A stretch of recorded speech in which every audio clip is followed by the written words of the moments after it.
was just trying to fight for her own space, that she was already like kind of the queen of online media. Of the ladies, she was the lady. She was the only lady who was standing up there. And if a new person comes from the block and tries to take the space, she'll have to fight for her space. When it comes to ladies, Susani, like naturally the queen right now, like Trudy Kitui. You want to tell me that kesho msichana mwingine kuja and she feels the person wants to take her space, atakuwa anamwambia tu okay, chukua tu space. The fact that somebody did not hit you on the pressure point doesn't mean that you're supposed to look down on the attack. On air with presenter Ali. Ni on air with the presenter Ali, and kama kawaida niko na mwanangu nguvu Jasper Bravo aka Just Beast. And of course huwa tunakuletea a new episode each and every day, na leo tutakuwa tunazungumzia mambo tu tofauti ambayo yamekuwa yakiendelea, from current affairs to politics to everything that is been trending worldwide. And the first thing ambayo nahisi kwamba ni vizuri tuzungumzia, I think, would be the SHA, Social Health Authority, ama SHIF, which is meant to actually replace NHIF. And many Kenyans are coming out and saying that SHIF is literally a scam from the word go, with people saying that the company that was given the procurement ni insurance company ya Ruto. Maybe you can give us more details on that. Oh, okay. First and foremost, bro. These guys, when I say these guys, it's the government. It's the government, yeah. So tunawaita hivyo jitu na wadharau. Si jitu na wachukia. So the government, first of all, before even we get to the details about SHIF, I think the government inafaa kuwa tu ikuwe government that serves people. Yes. Just the fact that people say that they don't like something, that's enough reason not to go ahead with it. Yeah. You see, from day one wase walikuwa against this story. Yeah. This issue about Shif, like guys were against it because the biggest questions people were asking was, I mean, in fact, one of the questions was, why is it that they want to change NHIF when the NHIF has been working? And if they think it's not been working as well as they would like it to, the better thing could have been to improve it. Look at the loopholes, see what is not working, and fix that, and maybe include the things that were not there. But now, when you come to look at it now, right now, what's happening is the government just continue to go ahead with that and push it upon the people and force it on people. In fact, I remember Ruto saying that we want to make, the reason why he's bringing Shif is because he wants to make Medicare as affordable as possible to all Kenyans. Yes. Even the people who don't have work jobs. He wants to make it free to people who don't work. Yani, apart from atuongelee watu wako na mabiashara, atuongelee watu wako employed, atuongelee mtu wako na source of income, tunaongelea mtu mwenye yeye yuko hana kazi, yuko tu, but anakuaga mgonjwa at the end of the day. Yes. So that, you know, that one on paper looks so good. Yani, you can imagine. Yani hata msiana kazi anapewa analipwa na then you're told analipwa na gava. Yes. If you can't pay, the government will pay for you. So guys did not like that still, because they were like, what are the parameters and how what are the structures that the government is going to use to even pay for guys? Because you know how corrupt these people are. Then number two was, why bring this new one and yet the old one is there?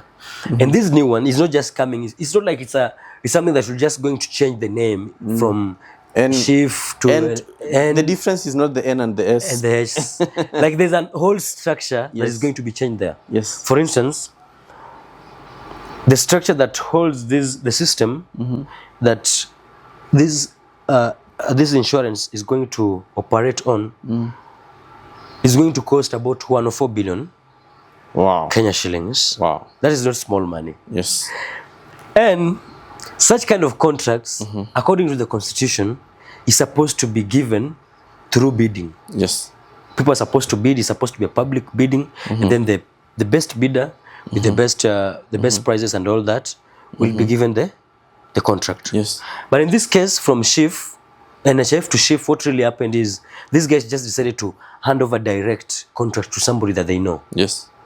And this somebody is claimed to be the president. You see, so that was also a big. So people were like, "Are you just trying to milk this money?" Because the biggest question was, how about not take this 1 or 4 billion and then use it to fix the hospitals? Because right now, as we speak, there are no medicine in the hospitals. So you're even asking yourself, what is it that people are going to? Which medication are you going to make free when the medication doesn't exist itself? Dawa hakuna. Hakuna dawa right now.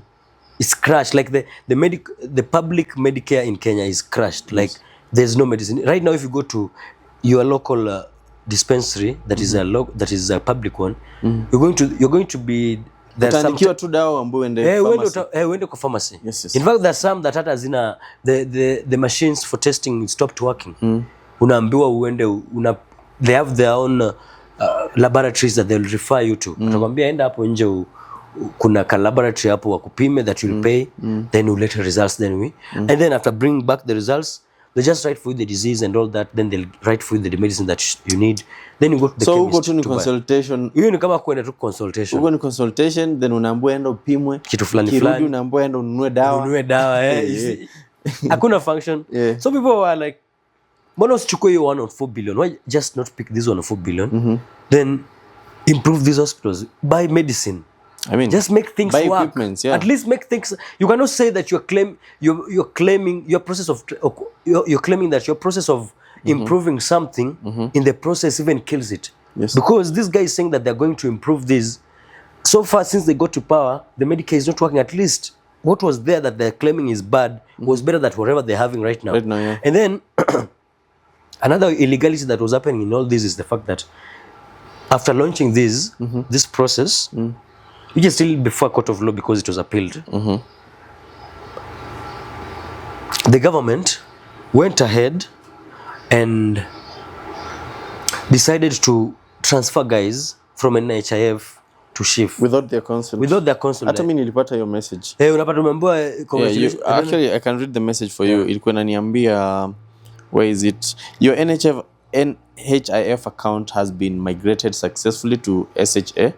To update your profile, dial blah blah blah or visit sha.go.ke or any SHA agent. So I'm like, I didn't consent to this. Yeah, you didn't consent to it. It's kind of you're being forced. It's gagged within the throat. And that is how the government has been working. Ruto's government has just been forcing things on people. Because, okay, let's look at talking about projects that the government has brought upon us by force that we don't want. By force, by fire. By force, by fire. Starting with the housing project. Yes. Everybody's against that.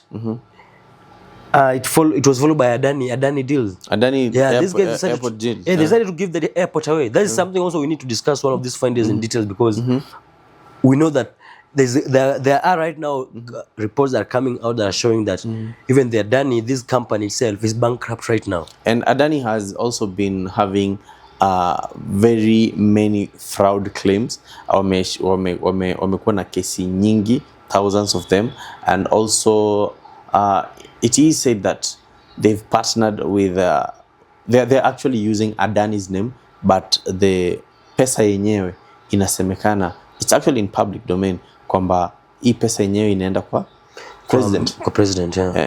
Jina tu inatumika ni Adani tu, but Adani is a company that is bankrupt because of many cases. Yes, right. So this just been a government that has been forcing things. Even the finance bill 2024, people told this guy, we don't want this stuff. Yeah, and what? Sorry. And he forced it upon people. Yeah, you want to say something? Yeah, and what is even sad is the fact that SHA was launched, I think 2 days ago, and right now it's not even working. Kenyans ambao wamekuwa wagonjwa, for example, hao wako na diabetes, not diabetes, hao wako na kidney problems, the ones who need dialysis, the ones with cancer who need chemo. Wakienda hospitali, initially they were being told that your NHIF works, so it's going to cater for something, if it's dialysis, if it's chemo. But now, right now, walikuwa wana have kuongeza pesa. Unaambiwa utoe sijui 7,500, utoe no, right now it's not working totally. Like you have to pay. Yeah, you pay for it. See to ongeza, there's nothing that the government is paying dialysis. The government used to take care of the dialysis. Yes, but right now unalipia like from your pocket, yeah. You see? Oh, from your pocket. Yeah, from your pocket. So you unalipia like. Sasa unaongeza kitu. Hapana, hakuna kitu unaongeza. Like right now you take care of it. So the question will be, okay, fine, pesa yenyewe wase walikuwa wamecontribute because an insurance company, we believe that an insurance system operates by people's money.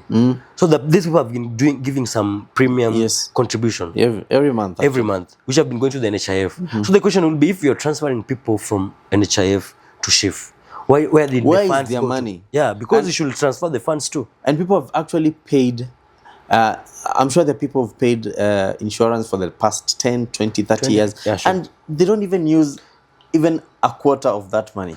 And that is the idea on how insurance is supposed to work. Yes. The guys who don't get sick, they take care of the guys who are sick. That's why it's that cheap. Yes. Like, because let's say you pay 500 shillings per week, per month. Technically and mathematically, that is not sensibly. It can't make that amount of money. If you contribute, it cannot take care of any serious health issues, considering how expensive health is. Yes. So it's believed that the few people who will get sick will be taken care of by the other people who didn't get sick but contributed anyway. Which makes sense, because that's how insurance works. You pay for the risk, so that it's not an assurance that you're going to incur the risk, but you're believing that one of the people who are paying for the risk, which might be you or somebody else, will get a total compensation, which is not usually same as the amount of money they've contributed. Yes. So you can see that there's so much money that even the people who are getting sick, and the amount of money that is being contributed the money should be more than the people, right? Sure. So you can't they can't lie to us that maybe the pesa ilitumika yote. Yeah, and it also sounds like a scam, because of the fact that even before SHA was introduced, NHIF already had scandals on it. We had people going to the hospital and saying that my NHIF is not working, naambiwa nimeitumia yote ya the whole year, yet someone has not even been sick. You see, NHIF had other scandals of people saying that I've been paying very well, but ukienda unaambiwa unajua ukilipa. So it's like you're paying and the money is being diverted, channeled to somewhere else, and it's like it looks like SHA is a scam to it's coming up kuziba zile sins za NHIF ndio Wakenya wasahau. I think so inaweza kuwa hivyo, because they believe that right now, if right now they choose to improve NHIF, there are going to be some truths that are going to come out, like the ghost workers, the over 300 ghost workers that are getting paid every month that don't work for NHIF, and those like for instance the misappropriated money that people used to pay, and when you go to claim you don't get. So it's true, that part, and that's why I think these guys are really pushing it for the transfer and shoving it up in our throats. Yes, so that they get rid of NHIF, because they should say that give a dog a bad name, then just kill it. Like wanataka tu, yani the fact that sasa ishakuwa mbaya, let's just dig it, and then we dig deep down a hole, then we put it down there and bury it, so that nobody will ever hear about NHIF. Iende na hizo ujinga zote and all the money they've stolen. So that we start on a clean sheet as they steal from it. Tuanze kuiba tena. After 5 years, 10 years, maybe they come changing in. So it's just a game. It's just a game. Yeah. We've actually tried our best to explain this in layman's language, because many people have been asking about it. And I think now we can move to the next story, which is a sad story of a taxi female driver was actually found dead, and this comes after missing, since 27th September. So what happened is the body was actually found pale Nairobi mortuary, city mortuary, and it was discovered in a thicket in Mahimahiu, Lari, Kiambu County, and the female taxi driver anaitwa Victoria Mumbua Muloki, and she disappeared on 27th September from Mombasa. And what actually went down was some guys came, and I think on around 25th September, and they told this lady about who was working kwa online taxi. They told her wanataka awapeleke Samburu, alafu wakitoka Samburu waende Diani. Walikuwa wanatoka? Where were they from? So from Nairobi? I think they were in Nairobi. Okay. They were in Nairobi. Wakasema wapelekwe Samburu. Alafu pelekwe Diani. From Samburu wapelekwe Diani. So this sounded like a very good deal. Yeah, with the taxi. For online taxi. Wow. I mean, hata wewe when the deal is that good, unaona, because I imagine how much it will cost kutoka Nairobi to Samburu. That is so much money. So much money. Because Makiu, there's a friend of mine who used to do online taxi, and one day he did one corporate Bolt, not Bolt, one corporate, tunazitaga Bolt squeeze, one corporate online taxi from asubuhi akaenda Machakos. Okay. Bado amewasha aja end trip, akangoja huyo madam alikuwa anafanya kazi mpaka jioni, akamrudisha Nairobi. In a day he made like 15 Gs. Oh, so people do that, like the people who just hire a taxi guy to, then they tell you just don't end the trip as you wait for me. Yeah, for corporate sana zile za corporate. Okay. Achana hizi personal. Yeah. Corporate because zinalipwa na kampuni at the end of the day. Sure. Yeah, so he did that for like a week and made almost 80,000-90,000. So you can imagine from Nairobi to Samburu then to Diani.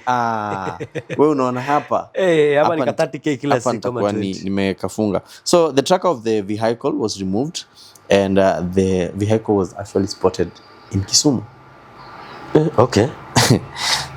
And which means maybe they didn't even go to those places. Yes. Yeah. Maybe walitoka tu from Diani, from Nairobi direct to Kisumu, then look at take the body, maybe kill the lady along the way, then come and take it to City Mortuary. But another question is, how did we get here? If you look at Nairobi gossip, if you look at most online blogs, you're seeing missing person. If you look at time ya maandamano, we saw the Kware story. Yeah. We saw the Nakuru story. And they have not even been concluded to date. Yeah, nothing has actually been done. So the question is, what exactly is happening in our country? Are we really safe as people? Are we reaching a point where when you leave home and you come back home alive or unharmed or you should be it's like ni bahati yako kurudi nyumbani ukiwa hai. Does the government do you think the government needs to do something about it? Do you think it has a role to play in this? I don't know. I believe the government, of course, is 100% supposed to take care of this, because there are some influencers that I follow very closely. Yes. In Dubai, because you know right now many majority of the big influencers stay in Dubai for one serious reason. It's because right now the security level in the West is not good. For real? Yeah, it's not secure to in the whole world. No, in the West mainly. Oh, in the West, okay. Yeah, that is in America and Europe. That the insecurity level has really gone up, like mugging, stabbings, shootings. Kwanza in the UK, it's terrible. Yes, it's I've terrible. seen a few videos. Sure, for real. And so there was this time this guy is called Mike Thurston. He's just a fitness guy. He was doing just an experiment, a public experiment, just to try to show people how safe Dubai is. And this guy used to take his phone and $100 bill. Then he could go from, you see these spots that they usually have some along the streets with these developed countries. They usually have these water points along the streets. Yes. See, hata Kenya tuko nazo, lakini sijui kazi zinafanya. Tuko nazo hizo. Kuna na moja pale archives. Okay. Oh, nice. Didn't know that. So these guys used to during this experiment, he took $100, then he could place it on top of an iPhone. No, on top of one of those water places. Then he'll move at a distance away, like 100 meters away. Then he could place the iPhone. Then he walks away. How many dollars you said? $100 bill. Yeah. Then he moved to another place. He'll place the iPhone. His iPhone, a functioning iPhone that has no line, has nothing. You see, a boxed one that is. Then he could move away, and it could take like 10-15 minutes. Then he could walk back just to check, and find like the money is still there, the phone is still there. Then it took another 15 minutes. Then he walked past the place again. The money is still there, the phone is still there. You see. In fact, there's a place. Wow. Yeah, that's. So I was like, so this guy was. I was like, wow. I wish you imagine how Kenya is. Kenya even at 1 minute, even a second, you turn away. Like when you place it, like let's say you just place a phone. You might be trying to place it, then someone snatches even before it drops on the whatever. So he was just explaining on how the Dubai and the UAE government Yes. are taking care of the security of these guys. Like they've really invested in the security. The policemen are well paid. That's what happens when the policemen are well paid. So you won't easily corrupt them. Because like in Kenya, a thief knows that when I'm caught tomorrow, I'll be released. Nitaiba 1 million na nitaachiliwa na cash bail ya 100k. 100k na story itaendelea. Then number 2, the police are well funded. Apart from their salaries, they have the best vehicles. In fact, it's in Dubai that you'll find a policeman chasing you with a Ferrari. Yes. You see? Somebody will say that these countries are very rich. Yeah. But bro, if you look at the money that is being stored in our countries, trust me. We are rich. We are rich, we can afford some of these things. Rich. We can afford to pay our policemen very well. Yeah. See? And then number 2 is about also the culture of the place. Like those guys, they don't have that culture of, if I get a place of taking advantage of the situation, I will. You see our politicians, the way the crazy they are, anytime, a good example is Jichopev. The guy was so good before he got into parliament, but immediately dropped there. What happened? The same with Jalango. Jalango was a person who used to take care of people, used to help people. What has he turned into since he became an MP? You see, they're the ones who we are being told that are being called around rooms and being paid money to go and vote about some useless bills. So let me not get ahead of myself. Let me come back to this issue. The issue about our country, but they hurts me so much that that's why I just get away. Najipata tu nimekuwa carried away. So you guys, you need to understand me. But coming back to the issue about security, the lady mwenye ali Victoria wase. Bro, if this country had a very seriously working DCI, and this is a Uber, and this is the world's best DCI, allegedly. Yeah, allegedly so Africa's best. Imagine zao wengine. Zao wengine zinakaaje? Kama yetu know the best in Africa. No. Excuse me. So these guys had the time to go and pick, which I believe they used the app, right? And there should be a way through which the DCI, using the app, can track the person, or at least the identity of the people who got to this lady, you see. And even if the person whose identity, because sometimes you can find that some criminals are very smart, you find that the ID and the Google that they use to order for the cab doesn't belong to them. Could even belong to somebody who is dead. But at least it could get this investigation closer to finding the person or the perpetrators of this issue. But what's really happening right now is even the DCI have not said anything about this issue. Shida ni unapata hao polisi wenye wanafaa kutuchunga wako na mashida nyingi pia kutuliko. Polisi hata hajalipa rent. Polisi sijui mtoto wake amefukuziwa school fees. Alafu unakuja kumwambia ati mimi nimeibiwa simu. Anakuangalia tu hivi. Unamuongeza tu frustration. Anaangalia tu hivi anakuambia wewe ungejua tu shida niko nazo. Wewe ungeniambia stories za simu. Ungeniambia tu 5k nitume shule. Alafu ndio tuanze kukusort. Imagine hivyo ndio iko. But that is like sadly that is like what is happening. Yeah, sure. Let me tell you, if today utaenda to have accident, bahati mbaya, ugongwe ama ugonge mtu, you will not leave Kenyan police station, any police station, and I'm telling you guys, you can try to do that bila kutoa do. You have to, sure. Umegongwa hata hauko umebudgetia, it's an accident. Leave alone hata kugonga. Umeibiwa, hautatoka hapo bila kutoa kitu. And this is something that is in the public domain. Everyone knows this, that ukiibiwa, ukidhulumiwa, ukifanyiwa anything. Ama ukiiba hata wewe mwenyewe. Hata ukiiba, hata ukifanya anything, ujipate tu police station. Ili utoke tu hapo, lazima utoe kitu. And that one shows you how messed up the police system is just is. And you cannot even get justice. It's even worse when umefanyiwa hivyo na mtu akona pesa kukuliko. Utablipa. Unaweza jipata hata wewe ndo uko ndani.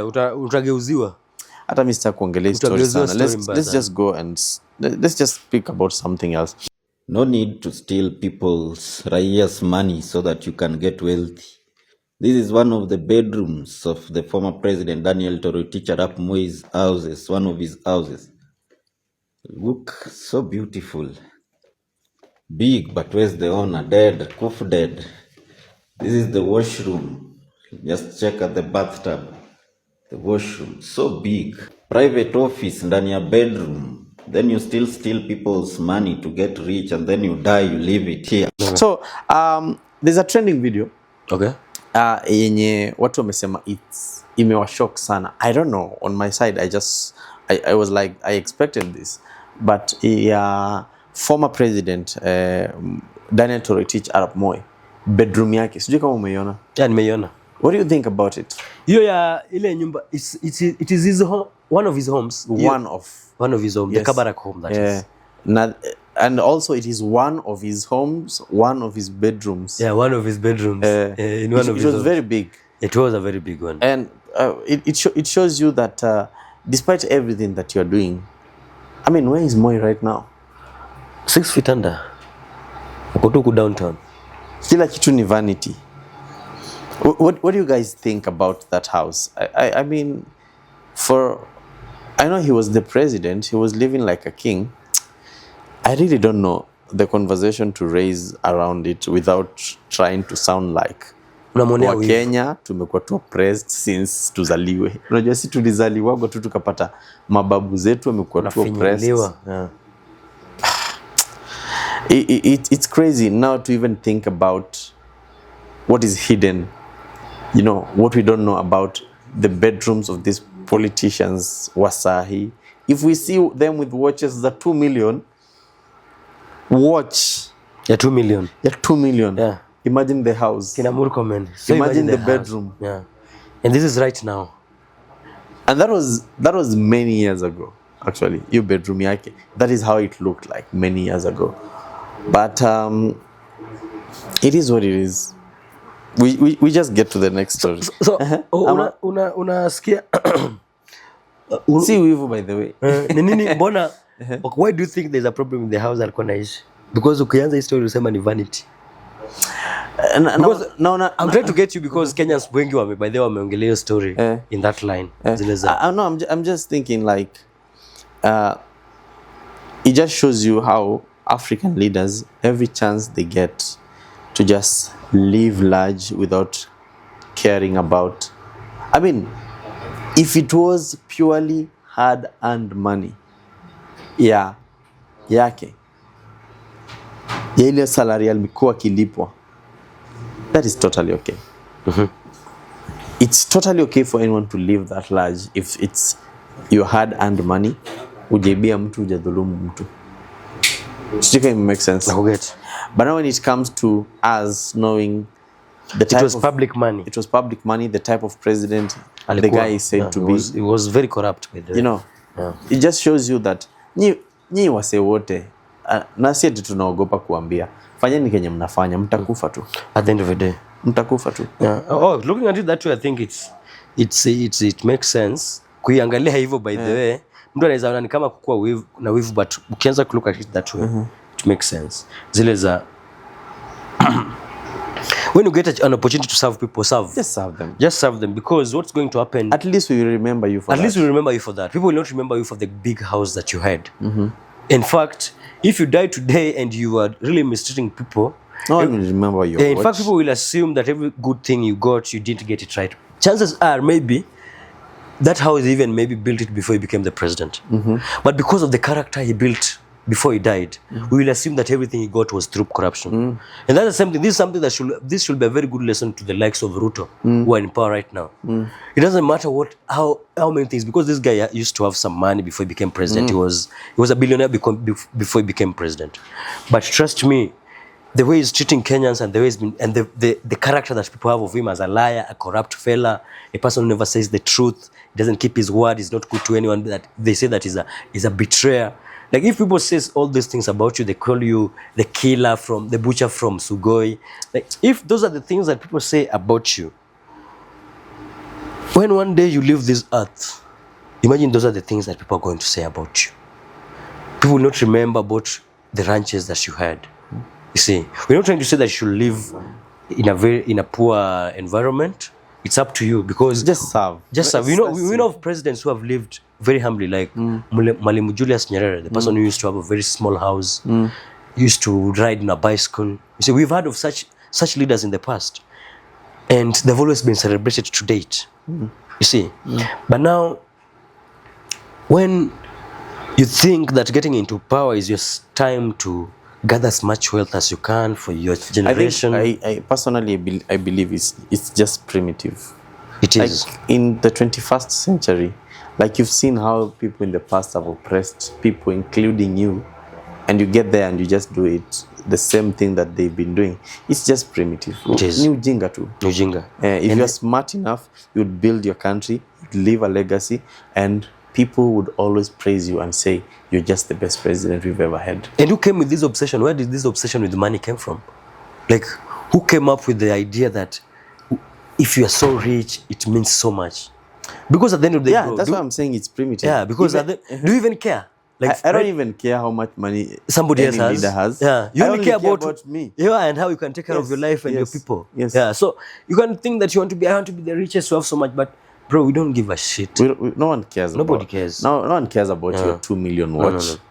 Nobody cares. It's actually stupid to show your 2 million watch when people in your area are just suffering. Yeah, people are dying hungry. It just shows you how inhuman you are.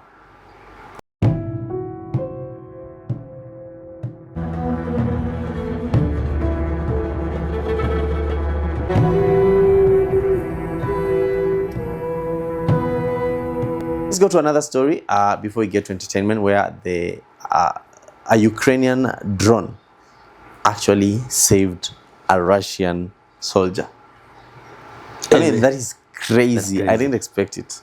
Siku expect kuona kitu kama hicho, because ideally what happens ni hizi drones huwa zinatumwa and I saw it kwa I'm giving courtesy to K2 Battalion YouTube channel. I think it's owned by the Ukrainian or government or something. They show drones venye zinaua watu, venye zina destroy, venye like wanaonyesha tu progress ya hiyo vita. So this soldier alikuwa mahali lying down with like 2 bodies around him. Ameumia miguu, he can't even move. Then this drone comes ready to destroy him. Then akajishika tu hivi, akawaomba msiniue. So ideally the drone maliko kuna mtu anaicontrol. That's the first thing. Si ati drone inajifly tu huku. So akaiomba isimdestroy. Then what was shocking is that the drone ilimrushia maji na I think a knot or something na ikamwacha. And I was really touched by this clip that has actually gone viral all over the world, with people talking about the fact that there could be war, but at the end of the day just shows you that we are all human na binadamu tuko na hiyo nature ya kupendana. Because tell me how a Ukrainian drone being flown by a Ukrainian soldier ama a Ukrainian drone pilot is supposed to kill a Russian soldier, but he decides to just give him water. It's a crazy story. And by the way, umefikiria, have you imagined what could have happened if it was the vice versa? No, the guy who was controlling this drone. Yeah, if it was the vice versa, but then that's a good way also to look at it. Because maybe if this guy who was forgiven, who was almost killed, was the one controlling it, maybe he could have been a very ruthless fella and he could have killed the other side. Yes. But that one is besides the point. I was imagining, what if it was, you see, this guy, the Kenyan police that usually go to handle the demonstrations. I was imagining a scenario, if that was now a Kenyan police controlling that drone, what he could have done. And the person who was just down there begging was a Gen Z, just a Kenyan, a fellow Kenyan, you see. You can imagine what he could have done. I'm asking you that question because it can sound funny, but I'm just asking you that in relation to whatever we just saw the other day doing the cooperative university demonstrations. Yule student mwenye alifika place hadi akapiga magoti. Like literally told those policemen, I'm sorry. Like these were like 4 guys with rungus and guns, and the guy was unarmed, and all he did was students were strike. Exactly. And the guy was beaten. In fact, even one of his legs was broken. You see, He was beaten so ruthlessly. It shows you sometimes it's good to have soldiers who are, or even the discipline. There's a reason why these forces are called disciplined forces. Yes. They need to be really disciplined, yes. And ours are not.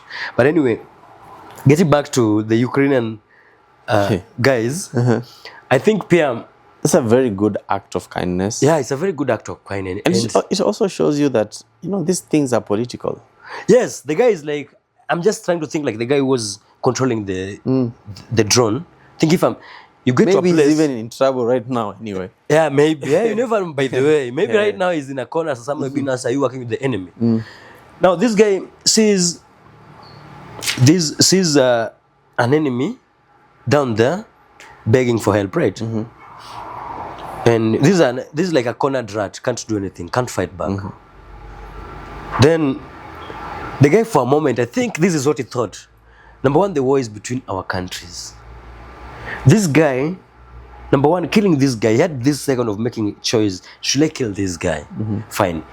What is killing this guy going to attain us? Absolutely nothing. Just killing one soldier, it was not going to make them win the war. Was it going to make Ukraine now surrender? Oh guys, no. We're giving just one soldier because they've killed many more. Yes. So the guy was just like, this is just one guy. And number two, this guy is not the enemy really. Yeah. The enemy are the leaders. Yes.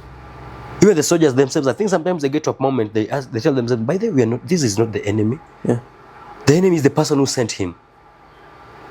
Like the other day you saw during demonstrations, and many times we've seen in Kenya, you find that we can be so angry at these guys, the policemen, we call them all the names.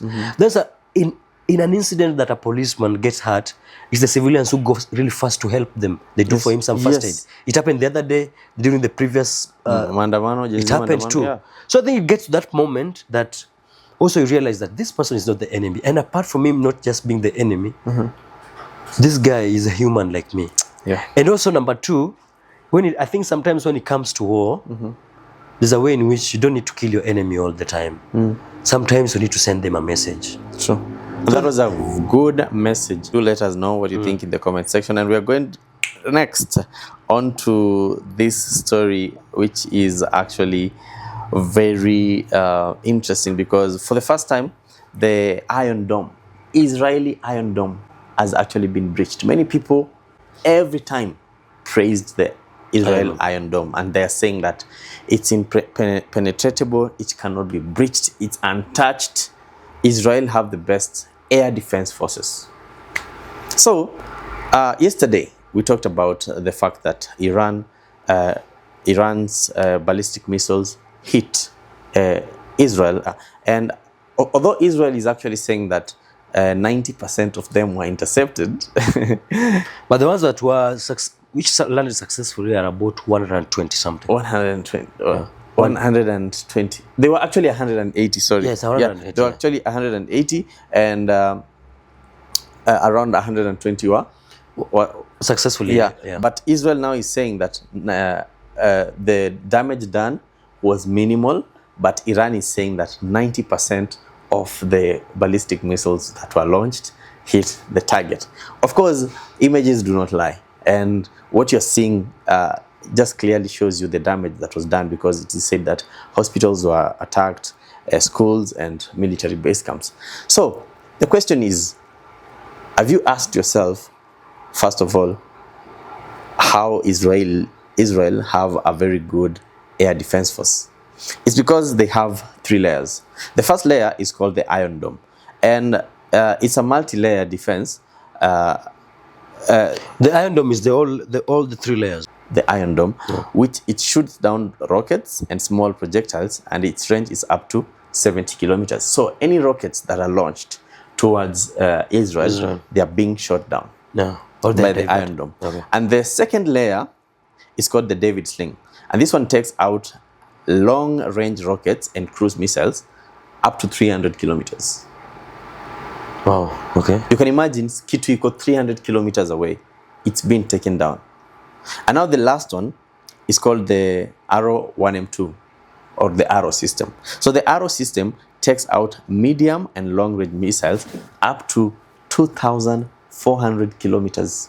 Wow, that is far away. That is far away. Yeah. So If you look at the images that were actually shared online, you could tell that the physical damage that was done was really huge. And even the US said that the attack was twice as big as the first one. Okay. There are even memes that were being created on how the Iran failed. Yeah. Okay. Yeah.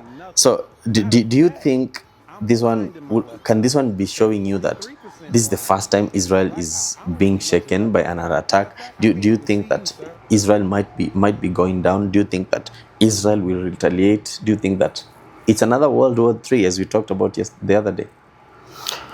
I think number one, it's true, by the way, whatever you say that. Is it true that Israel is shaken? I think they will be stupid not to be shaken. Yes. See? Yes. Because it's like when you're having war with somebody, that is, I mean, a physical fist exchange with somebody, and you're busy exchanging blows. And the first time when you are, like, let's say you had the first fight with somebody, you miss all of them. You see, you fight, but you miss, but you beat him successfully.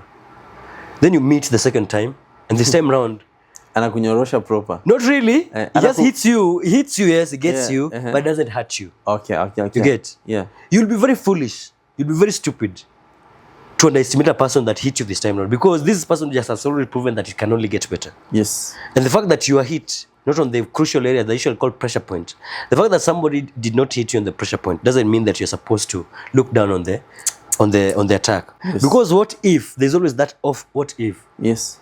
It hit you on those places. You see? So right now, if Israel are writing that off and are like, oh, he did not hit any major whatever, that is, they'll be an enemy to themselves, because that is not how you go to war. You don't go to war hoping that you will win because your enemy is not prepared. But you go to war prepared, whether your enemy comes prepared or not. You understand? You cannot depend on the unpreparedness of your enemy as your strategy to win war. You see, you have to be prepared. Yes. Yeah, so it's up to them not to be prepared. So the first time I think Iran attacked when they were not as prepared. They were not prepared for the defense that they even did a stupid thing. They issued a warning. Yeah, they issued a warning. You see, which you don't do to your enemy. Which you don't do to your enemy. And I think they're just trying to tell them that we can hit you whether you are ready for it or not. Yeah, we are that good. Okay. And which unfortunately failed, and I think they learned from the previous one, and they decided now this time around not to, not even to announce. Then I think also the type of attack this time, because the previous time I think they just used the drones and the rockets. Yes. This time round they used like they used the ballistic missiles, which are much stronger than the reverse, and even faster. They also used the hypersonic missile. I think the hypersonic missile it goes to a speed of 5 times faster than sound. Wow. That was 6,100 kilometers per hour. Which means by the time you're hearing it, it's already landed.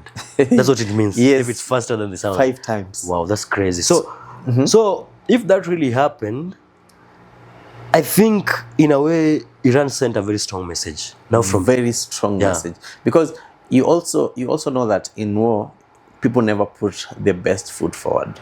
On the first because they are always waiting for that opportune moment to put ile tu umefika mwisho unasema now I have to put my best foot forward. Now you remove your best your best weapon for last. Yes. Yeah, sure. So imagine let's assume this is not their best weapon, because the hypersonic missile took around 12 minutes to get to from Iran to get to Israel. Yet the rockets and drones took around 9 hours. So so these guys even had time to prepare and to divert them. Yes. Unlike this time round. Yes. Wow. And can you imagine now that one happening to Kenya? Sisi hata tuna lea hata moja. Sisi hata tulisha kitambo. Sasa tuko kwa news mahali US. Sasa tuko kwa news mahali US how the whole of the country was destroyed by one missile. And I think one of the things that you cannot ignore is the cost of escalation, because vita vya anga, they're very expensive. For sure. They're extremely expensive. For example, one Arrow missile or one Arrow interceptor that is supposed to the domes now. The Iron Dome now. Yeah, that is supposed to intercept a ballistic missile costs $3.5 million. One. So it takes one to. So it means it takes one to divert one missile. Yes. One for one. Yes. Oh, okay. And how much does it cost? How much is a missile? Those missiles that the ballistic missile is very affordable. How much? It's like $100,000. Wow, that's multiple number of times difference. Yes. That's the ratio is crazy. Yes, that's like 30 times. So it means the attack is much cheaper than the defense. Yes. Wow. Yeah, to defend yourself, you use expensive more money to defend yourself than to attack. Yeah. And also, one David sling cost $1 million. Wow. And maybe also to say something is the fact that Israel has, of course, US backup and financial support. Yeah. Of course, Washington is going to restock Israel V2 with no time. Yeah. And maybe as long as Biden is still in power, that's what will going to happen. Yeah. But one thing also not to forget is the fact that Iran has a total zenye wako nazo. The missiles. Zenye walikuwa nazo before wa launch hizo 180 ama ni ngapi. They had a total of 3,000. So whatever they launch is like a fraction of it's a drop of water in the ocean. Yeah. Bado wako nazo wakiamua. Which means if these guys decide, imagine a scenario if they decide, there's a time you're asking me, imagine a scenario if they decide to launch like all the 3,000 at a go. Yes. It will be a massacre because I don't think these guys are ready for that. And then imagine they are all hitting Israel in 12 minutes. And the way they were passing, like you could not, like it's like something that is coming but you can do nothing about. Yes. Ni kama mkojo yenye ishafika. Because unaiona ikikuja. There's nothing you can do. Ishafika. And it's coming at a speed of 5 times faster than light. In fact, the time unaiona inakoga isha kugonga. Okay, I know it's war and we should not be laughing about this because what people are saying is that maybe this one might trigger more attacks from the side of Israel because Israel, as we've known them, they always retaliate. Yeah, sure. They'll never give up on anything. But as people also said, it might also be another cause of World War III. So let's really hope for the best. Let's really hope it doesn't escalate or and let's pray, as I said yesterday, let's pray somebody stronger becomes the president of the US. Yeah, that is the point. Now let's come back home and here in Kenya. MP Mumias East Salasia PK Salasia. You jamaa ucheka sana. Ati wanasema anacheka sana. He always laughs as he told dry jokes. Alafu anacheka akiongea. So he's actually shown Kenyans his ex-wife or the girl who was supposed to be his wife. Na baadaye amekuwa kimongelea huyo jamaa, huyo msichana sana. For real? Amekuwa akisema kitu kuna dema aliniachaga wakati nilikuwa nimesota. Amekuwa akiongelea hiyo story sana. Dema aliniacha juu nilikuwa sina do. He has been saying that for quite some time. Na msichana mwenyewe ni mrembo sana. She's actually pretty. Yeah. And it said that walikuwa na date between 2016 to 2017. Hata siku date anasema alikuwa amemuoa. Was a wife. Walikuwa na stay together. Na akamwacha. Msupa akamwacha. Joana kitu. Sasa jamaa kuna kitu mbaya. But thank God at least anaenda na promote. Si anaenda all the way to Kisumu to promote the lady. Unajua Salasia vizuri. Labda alikuwa ameenda ku create content. Aonyeshe wasee yule dem alikuwa alimwacha Joana do. You're right. Because I don't think alienda kumsupport. Eti anasema eti mimi nakujaga tu nanunua nguo zangu hapa. Zingetumwa na gari na basi. Mbona yeye mwenyewe ndiye aende? Mbona yeye mwenyewe? Na venye MPs wanakuwa busy. Kwani Salasia hakuwa busy. Anasema huyo ni best yake pia. Anasema we are still friends. So maybe si watu wanakuwa kama best na ma ex wao bana. Ama uweze kuwa best na ex wao. Okay, sisi maadui lakini we are not friends. You're not friends. Like sioni kitu not connect. Maybe auzi kitu yenye unaweza nunua kama Salasia hivi. Angekuwa anauza kama equipment hivi. Maybe mngekuwa ma friends. Lakini mbona ninunue kwake? Mbona aendelee bila wewe? Hapana Mbona tu ninunue kwake? Na niko na pia marafiki wengine. So this issue ya Salasia, there was a vile watu walikuwa wanaichukua from online, nilikuwa naona there's a group of guys yenye of course kuna na sides always on everything, on every matter. Yeah. So on the internet the people were saying that Salasia is a good person. He's not a bitter ex. At least he goes back to support the ex. Ana noma nae. Then there were guys who were saying that tukiona ex na ex pamoja kuna kitu. So the guys were even claiming bado kusema tu kweli. Me, this is what I think. I might be wrong, but unaona Salasia anagonga hiyo kitu. Salasia simuoni. Wewe kana anagonga hiyo kitu. Mimi nashuku msichana ni mrembo sana tu Salasia kumwacha tu. Ati anakuja tu kubai shati. Ameenda tu all the way. Kwanza anasema anaendeaga shati huko. Naendeaga. Siku hizi mnaiita shati.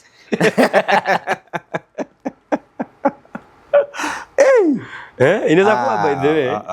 Salasia, just tell us the truth. Just tell us what's going on because that lady, na the lady pia ukisikia tu msana kwa karibu na wewe anashinda amesema na vile niko single. She was continuously saying that. When a woman says that many times but they near you, she'll always question ama ni mimi ananitaka because that happens or ni mimi ataki.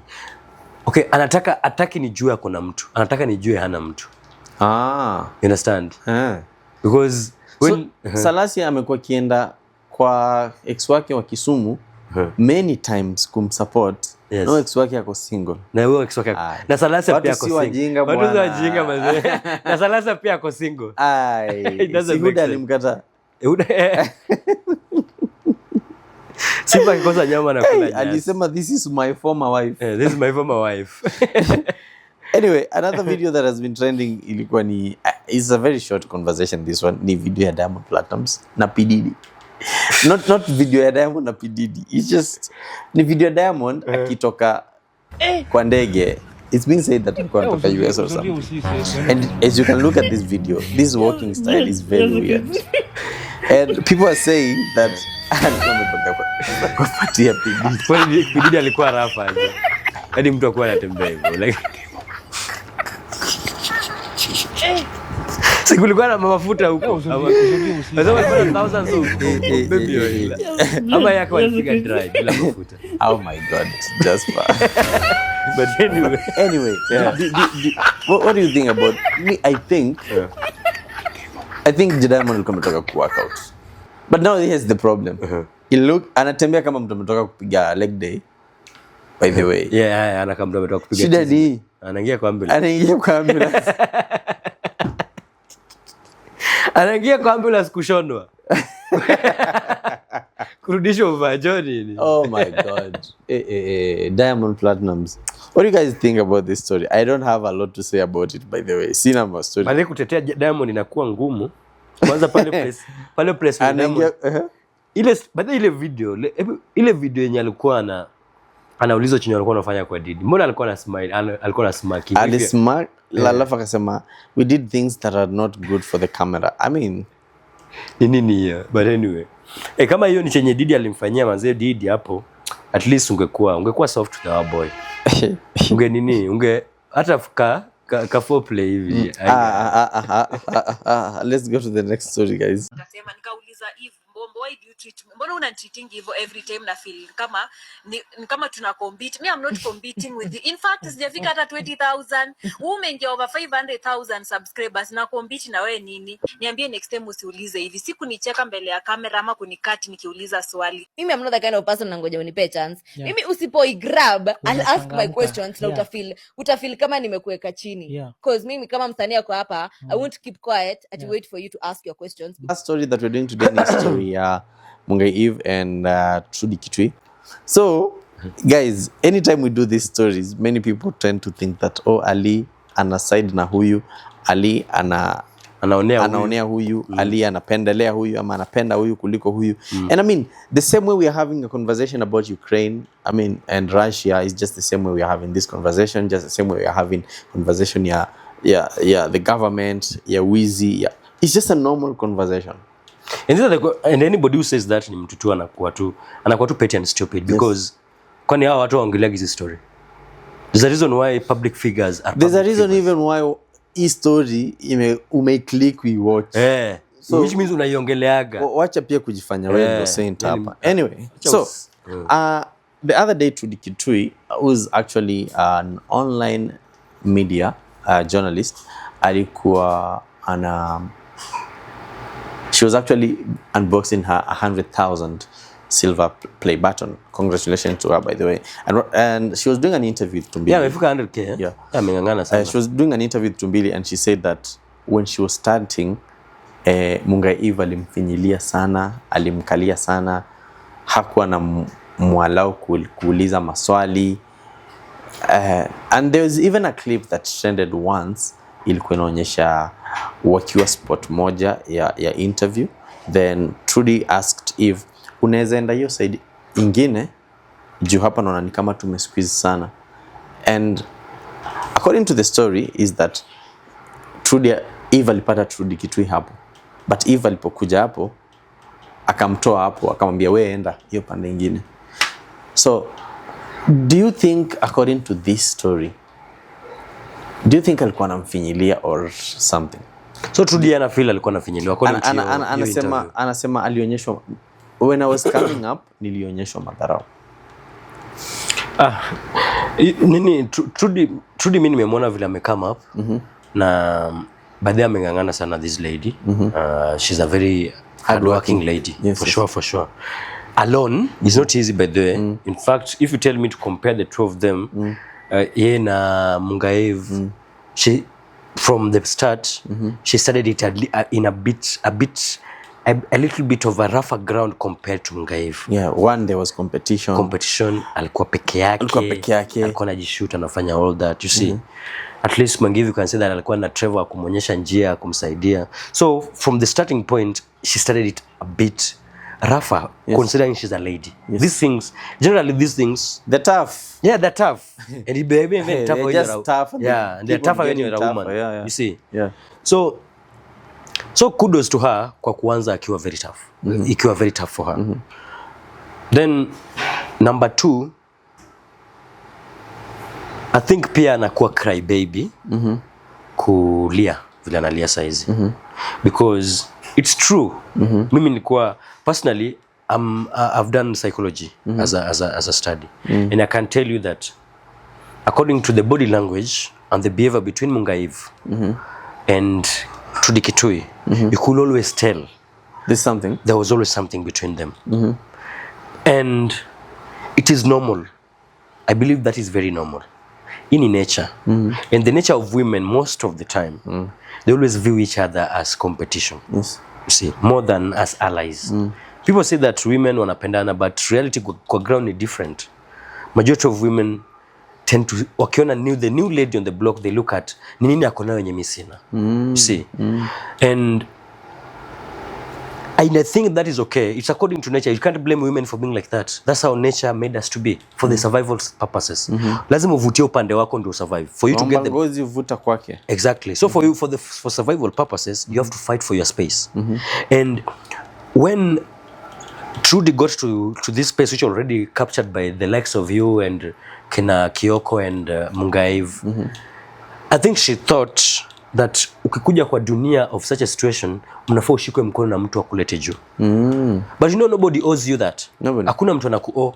Yes, there will be people who will help you because nobody is ever self-made. Hata wewe kuna watu unajua unaweza sema fulani alinisaidia, ile siku alinishikia mic, fulani ile siku alinipigia akaniambia kuna. But they didn't pull you out of the gap. They never pulled you off the place. For you to get ni wewe party your own space. You see, which she has ashapata space yake, deservedly so.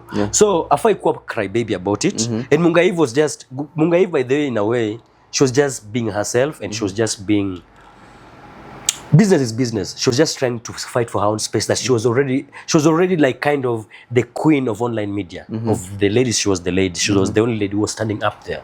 And if a new person comes from the block and tries to take the space, she'll have to fight for her space. Sometimes even subconsciously, maybe she even doesn't know that she was doing that.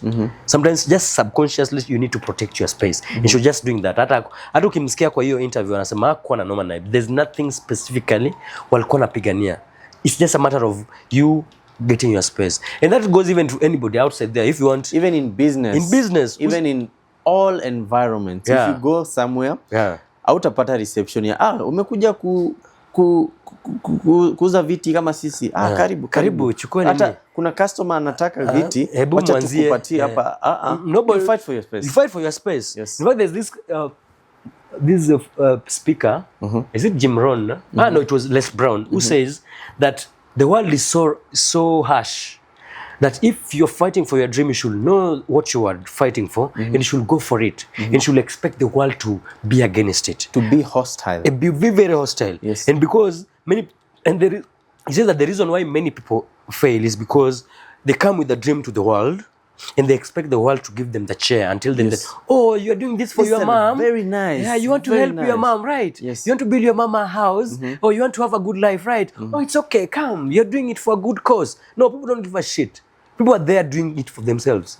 Vile wewe unatafuta yako, mwingine anatafuta yake. Na ukipata msemo yenye is a competition, be ready to fight, and the best person will win in the process. Yes. You see? And sometimes both of you can win, because a world is not, it's not always black and white, like you have to lose for me to win. We can all win at the same, win at your expense. I should not expect that. You should, those who are up should come down, so that us who are down, so the people who are supporting that issue actually, mi namwambia, like, that's not how you do things. You don't do things that way. On this one, by there, na side na Mungai. On this one, I really do. Alifanya tu what she had to do as a person at that moment. Na hata sahi, right now as we speak, online media sasa imebaki nani when it comes to ladies. So nani, like naturally the queen right now, like Trudy Kitui. You want to tell me that kesho msichana mwingine kuja and she feels the person wants to take her space, atakuwa anamwambia tu, okay, chukua tu space. No, she'll protect her space. Yes. And that's how the world goes. So the only thing that maybe I might I don't know, have a different opinion is when Eve said that Trudy wants to trend, because ati sahi Eve anaongelewa, sahi so yeah, videos are doing well. I don't know. No, anaongelewa na nani? Chasing Jonajua Eve is a bigger brand. I don't know. No, hiyo part hiyo hata mimi na disagree na hiyo ni pride. Hiyo ni pride speaking. That is not her talking. Because kwani Miss Trudy ana mtu mwingine wa kuongelea. Si aongelee Jealous is somebody, ama ongelee Gashagwa. Kwani Gashagwa na nani ana trend sasa? Okay, honestly, right now who are people who are being talked about? Watu wanaongelea Morara na Gashagwa. I don't hear people talking about Mungai. If like honestly, ama okay bro, maybe wewe unajua hizi vitu more than me. Ni nini watu wanaongelea about Mungai right now? Si break up tu.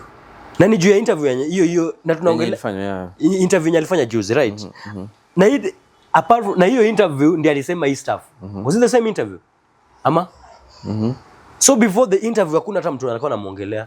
So pia asijisikie. Sasa anasema eti she's news now, eti everybody who is talking about her is because ana trend. Come on. Anyway, guys, atulie. Relax. Yeah, those are purely our opinions. You can leave yours in the comment section. This has been On Air with presenter Ali. Thank you so much. And Jasper, bravo. On Air with presenter Ali.